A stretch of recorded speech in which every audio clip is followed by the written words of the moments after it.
Então é isso, gente. Vou tentar não me estender muito, porque eu não estou muito bem, tá bom? Então, deixa eu compartilhar aqui.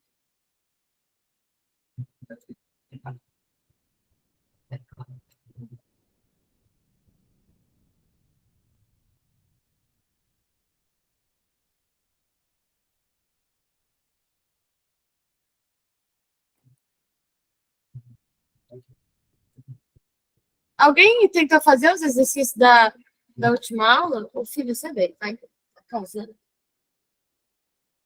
Alguém tentou entender os exercícios da última tentou fazer os exercícios da última aula?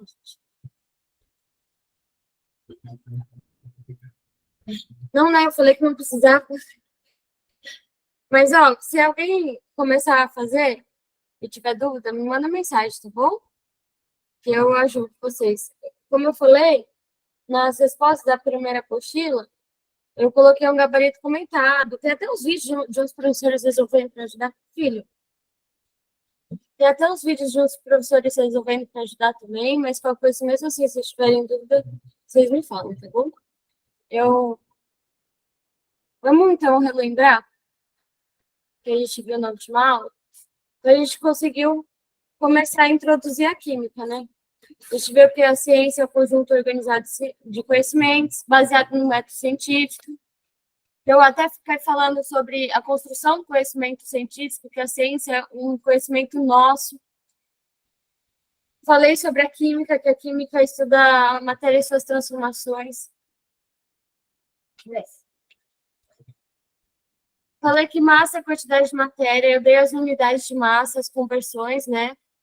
Volume, espaço que a matéria ocupa, também dei as unidades de volume, as conversões de volume. E falei um pouco sobre densidade, que é a massa sobre o volume. Que aí até usei o exemplo da fabricação do isopor, né, e tal. Aqui são as principais conversões, tem o que eu passei na aula passada. Agora a gente vai falar de mais algumas propriedades da matéria, que é pressão e temperatura. Depois, mais para frente do curso do Euclid, a gente vai ver isso com mais calma, mas agora é só para vocês saberem que isso é uma propriedade da matéria. Então, a gente tem a pressão, que ela é a força sobre a área, então é a força sobre uma área, entendeu? Quando a gente tem altas pressões, geralmente a gente tem uma agitação muito forte das moléculas, ok? Sabe? Tipo assim? Tipo assim. Deu pra entender, né? A molécula bate assim na parede e empurra.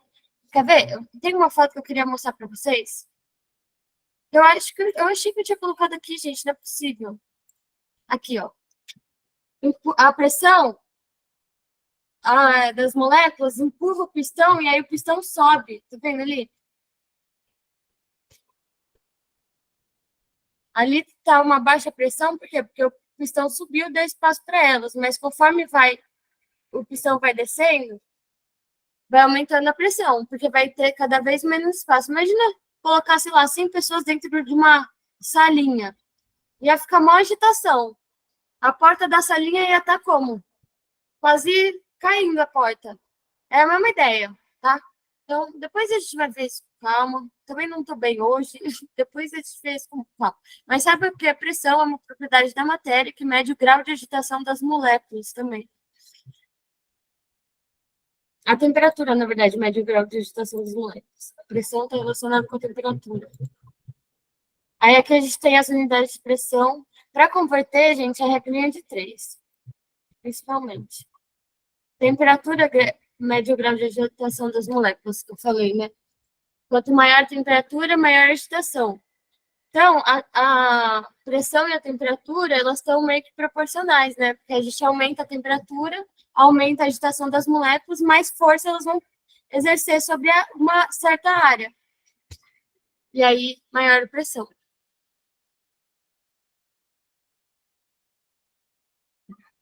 Aqui a gente tem as escalas de pressão, então a gente vai ter várias unidades de escalas termométricas. A gente tem a escala Kelvin, a Celsius, a Fahrenheit. A Kelvin, ela é baseada no zero absoluto, que é quando, pensa como se as moléculas estivessem paradas. Elas não vão estar realmente paradas. É impossível praticamente as moléculas no zero absoluto mesmo, mas a Kelvin é baseada no menor grau de agitação das moléculas, que é o zero absoluto, né? O grau zero. Aí, para você converter essas temperaturas, tem que usar essa formulinha, tá? Não é que nem em. Para você converter as escalas de temperatura, não é que nem na pressão que você faz a grande 3. Para você converter, você vai ter que usar essa formulinha. Então, ó, TC é a temperatura em Celsius, TF é a temperatura em Fahrenheit, TK é a temperatura em Kelvin. Essa formulinha vai salvar vocês. Vocês têm que ter ela anotada. Eu não gosto de ficar passando fórmula, porque eu prefiro que vocês entendam e tal, mas essa fórmula não tem muito o que fazer, viu? Ah, aqui é uma atividade que eu passei. Gente, falei, hoje eu não tô bem, e como é uma matéria mais inicial, não vou dar um foco tanto para ela, tá? Mas aqui eu coloquei um exercíciozinho, depois vocês fazem com calma. É só converter as unidades. Então, ó, quem ganha no soco? O Rock Lee ou o Shoji? Aí vocês têm que ver, porque a unidade de pressão do soco do Rock Lee está em bares. E a unidade de pressão do soco do Shoji está em milímetros de mercúrio. Então, ou vocês transformam milímetros de mercúrio em bar, ou bar em milímetros de mercúrio, para igualar para ver qual que é maior. Quer ver na resposta? Eu vou passar aqui, só para vocês verem. Ó, se 1 milímetro de mercúrio é igual a 0,0013322 bar, que está lá naquela tabelinha que eu coloquei naquele slide, e o soco do Schrödinger mede 380 mil milímetros de mercúrio, então o soco do Schrödinger mede 506,62 bar. Isso, gente, para descobrir isso, eu fiz uma regrinha de 3. Se vocês tiverem dúvida nisso, vocês me falam. Eu estou supondo que vocês têm muita dúvida nisso. Apesar de que provavelmente durante o curso a gente vai fazer algumas regras de 3 no Jamboard, que aí eu vou fazer junto com vocês.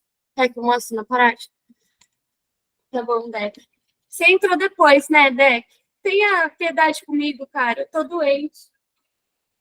Eu tô doente, eu tenho que entregar meu TCC, eu não aguento mais. Vamos lá, pai, vou fazer no Jamboard. Para vocês. Não, tudo bem, é meu trabalho. É que eu não quis marcar com vocês, eu falei, não, não vou dar essa mancada, sabe? Mas é isso, vamos fazer junto. É regrinha de 3, gente. Não tem muito segredo.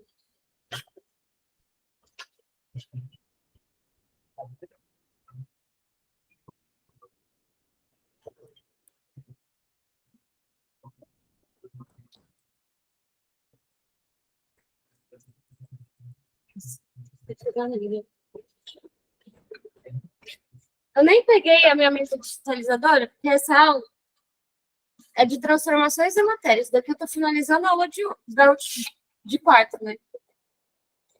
Mas a parte de transformações da matéria nem tem exercício. Por isso que eu falei que eu não queria desmarcar com vocês, porque a aula de hoje é bem de boa, assim, bem tranquilo. Eu nem tenho exercício. Isso daí é o resto da última aula, né?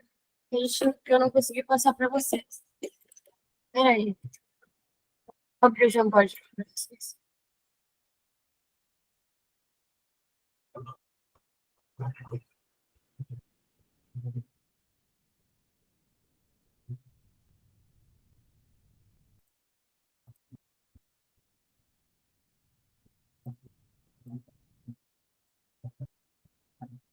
Tá. Vamos anotar os dados do exercício primeiro, então.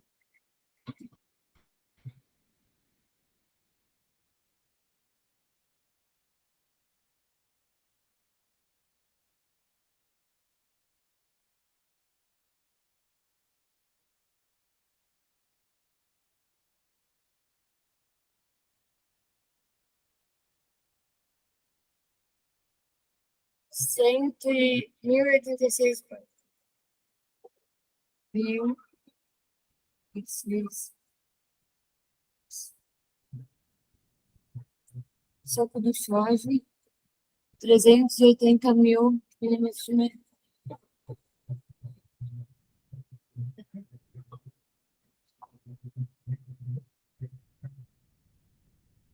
380 mil.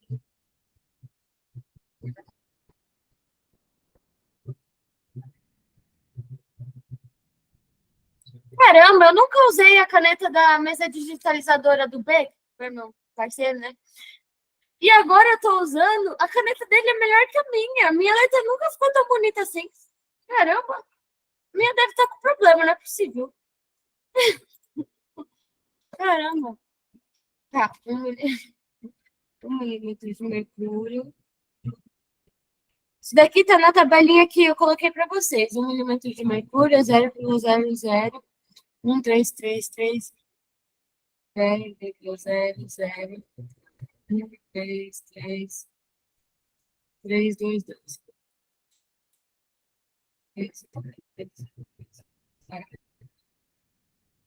Tá. Isso daqui é a informação. Geralmente, em exercício, quando precisa fazer essas conversões, o próprio exercício já passa os dados, sabe? Você precisa para calcular. Então, isso daqui que está na tabelinha, talvez você nem tenha que gravar, talvez o exercício já passe. Quando precisar, né? Mas tá, deixa eu ver o que é isso aqui. Do Jorge. Ah, transformei o soco do Jorge em bar. Tá, então vamos transformar a pressão do soco do Jorge, que está em milímetros de mercúrio. Vamos transformar em bar para ver qual é maior, tá? Então, olha só. Se 1 milímetro de mercúrio é igual a 0,001333 bar, então 380 mil milímetros de mercúrio é igual a quantos bar? É isso que eu quero saber. E aí, eu faço a minha regrinha de 3. Então, eu posso, por exemplo, chamar esse meu ponto de interrogação de... Vou chamar de B de Bruna. Não vou chamar de X, não. Vou chamar de B de Bruna. Aí, o que eu vou fazer? 1 vezes B é igual a 380 mil vezes 0,001333222 pai. Então, vamos lá. 1 vezes B é igual a 380 mil vezes 0,0133322. Vai. E aí, quando eu faço essa multiplicação aqui, o meu resultado vai dar 506,62 aproximadamente. 506,62. Vai. Então, quem tem o soco mais forte, assim, é quem exerce a maior pressão no soco, né? Porque pressão é força sobre área, então quem é mais forte? O Rock Lee ou o Shoji? O soco do Shoji é 506 bar. O soco do Rock Lee é 1086 bar. Quem tem o soco mais forte? Entendeu? Quem tem o soco mais forte? Rock Lee. Eu poderia resolver esse exercício de outra forma, transformando 1086 bar em milímetros de mercúrio e vendo qual é maior. Mas eu preferi transformar milímetros de mercúrio em bar, para igualar as unidades. Vocês não estão falando nada ou eu que não estou vendo o chat?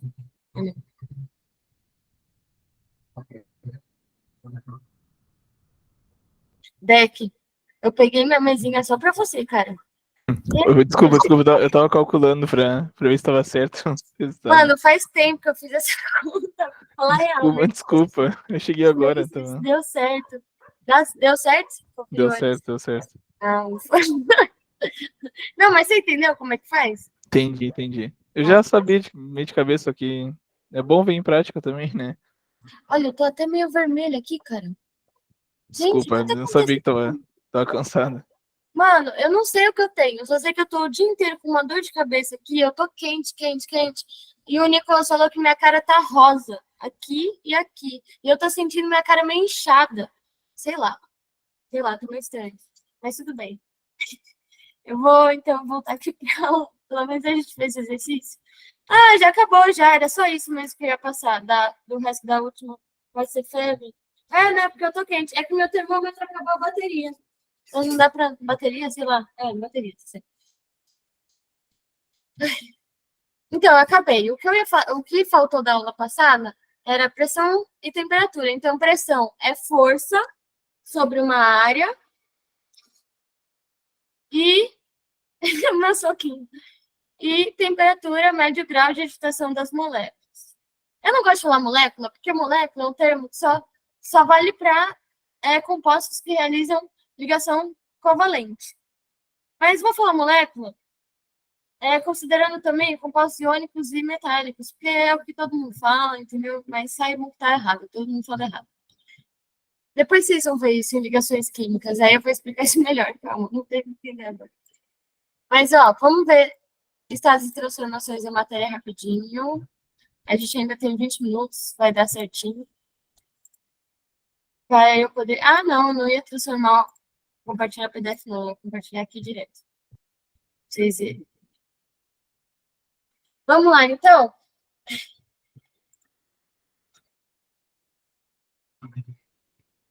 Então, ó, a gente viu densidade, que é massa sobre volume, usei a explicação da fabricação do isopor. A gente viu volume, que é o espaço que a matéria ocupa, temperatura, que mede o grau da agitação da matéria, e pressão, que mede a força sobre a área. Por exemplo, ali no 1, na figura do lado esquerdo, no 1, você vai ter uma menor pressão. E no 2 ali, você tem uma maior pressão, porque o pistão está empurrando, e aí as moléculas estão tentando empurrar o pistão, mas não dá, porque ele está ali embaixo. Então, tem muita pressão, porque tem pouco volume para elas. Vocês vão ver ainda a relação entre pressão, temperatura e tudo mais mais para frente do curso, quando a gente for falar disso mais para frente. Eu vi lá que tem no plano de ensino alguma coisa assim, se eu não me engano. Então, vamos lá. Estados físicos da matéria. Primeiro estado físico da matéria que a gente tem é o sólido.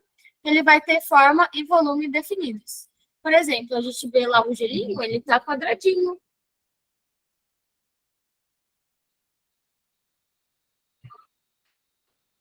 Ai, eu tentando passar por aqui, não passa.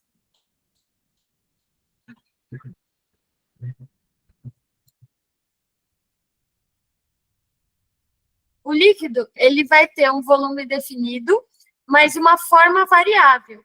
Tanto que, por exemplo, se eu pego um líquido num copo quadrado e ponho o líquido no copo redondo, ele vai assumir o formato do recipiente. Então, o líquido, por isso que a gente fala que ele tem forma variável, porque ele assume o formato do recipiente. Mas o volume dele é definido, né? Se eu pego 200 ml de água, eu vou ter ali 200 ml de água, independente de em que copo que eu ponha.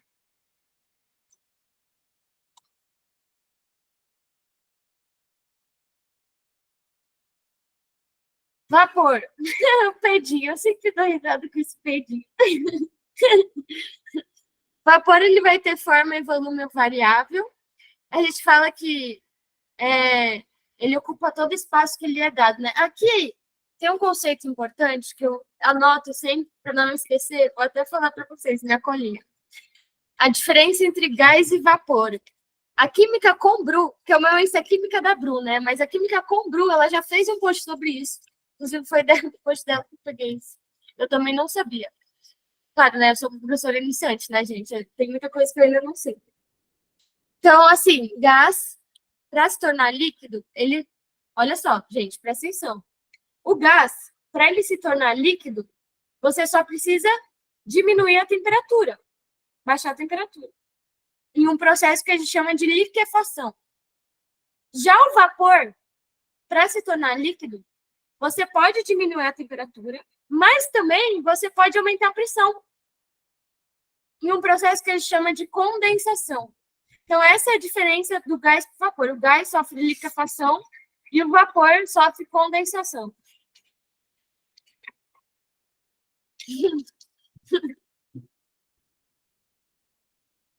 Ok? Ó, gás, para se tornar líquido, ele passa por um processo de liquefação. Como? Você diminui a temperatura. Vapor, para ele se tornar líquido, ele passa por um processo de condensação. Você diminui a temperatura e aumenta a pressão. É isso. Isso é um conceitozinho importante. Mas é isso. Aí a gente tem esse outro estado físico. Transformações dos estados físicos da matéria. Então, ó, sólido para líquido, fusão. Gente, é o que está na imagem. Líquido para o vapor, vaporização, vaporização para o líquido, condensação, líquido para o sólido, solidificação. Sublimação é quando sólido para o vapor direto. Ai, gente, estou com muita dor de cabeça. Sério. Como que eu vou terminar meu TCC e entregar hoje? Eu vou surtar. Aqui é um exemplo da sublimação da naftalina, ó. A gente aquece ali, aí ela sublima, mas ela vai direto do sólido para o vapor. Esse é um processo, porque quando a gente olha assim, né, cadê? Vou voltar. Quando a gente olha assim, a gente consegue pensar em exemplos do cotidiano, de sólido para o líquido, líquido para o vapor, né? Mas pensar do sólido para o vapor direto é meio difícil, né, de imaginar. É por isso que eu trouxe esse exemplo aqui, da sublimação da naftalina, ó, que ela está sólida e ela vai passar para o estado de vapor. Transformações físicas e químicas. Aí aqui tem o exemplo de transformação química, que é quando há uma reação química. Eu coloquei o exemplo do Todoroki, do Boku no Hero. Não sei quem assiste, alguém assiste isso aí? E ele tem um poder que ele queima, né? Ele fogo, fogo. E aí, ele tem o poder do gelo também, mas do fogo. E aí, quando você queima o papel, vamos pegar exemplos reais, peraí.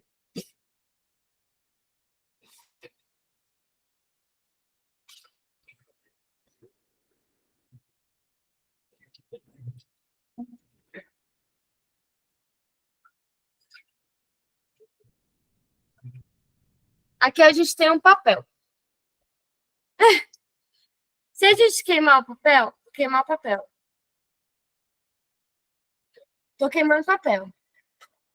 Tá, olha só. Aqui a gente teve uma reação de combustão. Aqui a gente teve uma reação de combustão. O papel é o nosso combustível e o oxigênio é o nosso comburente. E olha, ele se transformou em cinzas. O papel nem tá mais aqui. A gente tem uma reação química, teve uma reação química aqui. Então, a gente chama de transformação química. Agora, se eu pegar esse papel e dobrar ele, eu estou transformando a minha matéria, papel, estou dobrando ele, estou transformando ele. Só que aí não está tendo reação química, eu só dobrei ele, mas é uma transformação. Antes ele era um papel aberto, agora ele é um papel dobrado. É uma transformação. Eu chamo essa transformação de química ou física? Física. Então, transformação física é quando não há uma reação química acontecendo aí. Tá, quando não houve reação química. Alotropia. Esqueci que eu ia dar alotropia para vocês só, também, verdade. Alotropia é a propriedade que certos elementos têm de formar substâncias simples diferentes entre si. Uma substância simples, a gente vai ver tipos de substâncias e misturas, e depois vai ver separações de misturas, mas uma substância simples é formada por um único elemento. Tá? E a gente consegue ter alótropos, são substâncias diferentes, mas que são formadas por um único elemento, que é o mesmo elemento. Olha só. Olha só. Aí. Fechar o Jamboard aqui. Openboard. O Openboard, ele não tem um xizinho de fechar. Aí eu fico perdida. Peraí.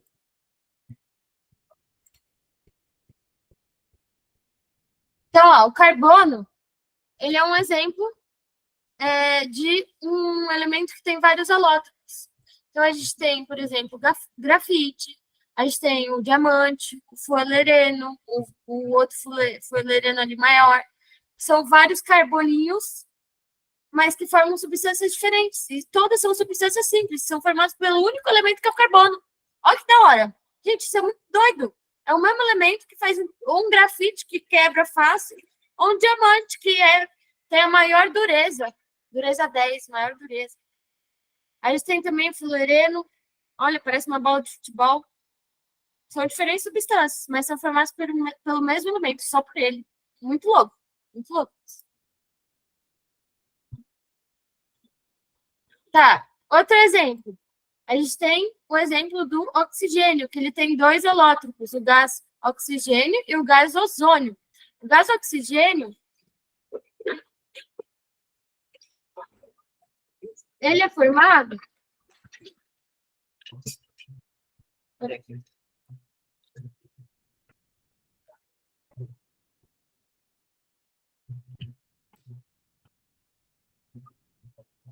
Ele vai ter dois elementos, ou dois átomos de oxigênio. 1, 2. Já o gás carbônico, ou o gás ozônio, ele vai ter... Olha isso. Ele vai ter 3 oxigênios. Então, o gás oxigênio, ele tem 2 oxigênios, e o gás ozônio, ele vai ter 3 oxigênios. E nem tá ali na imagenzinha. E tem o fósforo, que aí vai ter o fósforo branco e o fósforo vermelho. São alótropos do elemento fósforo. Gente, uma coisa curiosa. Quantos anos vocês descobriram que o fósforo, ele não está nos palitos, e sim do lado de fora da caixinha? A gente chama de palito de fósforo, né? Só que o fósforo não está no palitinho, ele está na caixinha. Por quê? Para evitar acidente. Quer ver, ó? A superfície onde riscamos o palito parece uma lixa. Nelas estão presentes as substâncias dextrina, fósforo vermelho, SB? Esqueci o que é SB. Esqueci agora. Mas é um elemento. Esqueci o nome. 2S3. Trisulfeto de antimônio, tá escrito aí. E vidro moído. Tá bom, gente? Então é isso que eu ia passar hoje. A gente tem esses alótropos, carbono, fósforo e oxigênio. A gente viu transformações químicas e físicas, temperatura e pressão. Tá? Acho que era isso que eu ia passar hoje. Tem um aviso também que eu preciso passar, que é esse aqui, ó. Eu já coloquei aqui no Drive, a gente tem 10 minutinhos ainda. Eu já coloquei aqui no Drive o material da primeira aula, aqui. E eu coloquei também o material da segunda aula. Se vocês quiserem já fazer as listas da primeira e da segunda aula, vocês já têm o suficiente para fazer. Lembrando que eu vou dar ainda para vocês umas apostilinhas. Quando a gente começar um conteúdo que não é tão inicial como o da aula passada e dessa aula, eu vou colocar apostilas também de conteúdo, não só de exercício, entendeu? Então, vocês vão ter os slides, a apostila de conteúdo e os exercícios para complementar. Às vezes, na própria apostila de conteúdo tem já os exercícios no final, aí não precisa ter outra apostila para exercício. E eu estou gravando todas as aulas, estou tentando, né? Gravar todas as aulas. Gente, hoje eu não estou muito bem, mas eu acho que eu consegui dar o que precisava para vocês.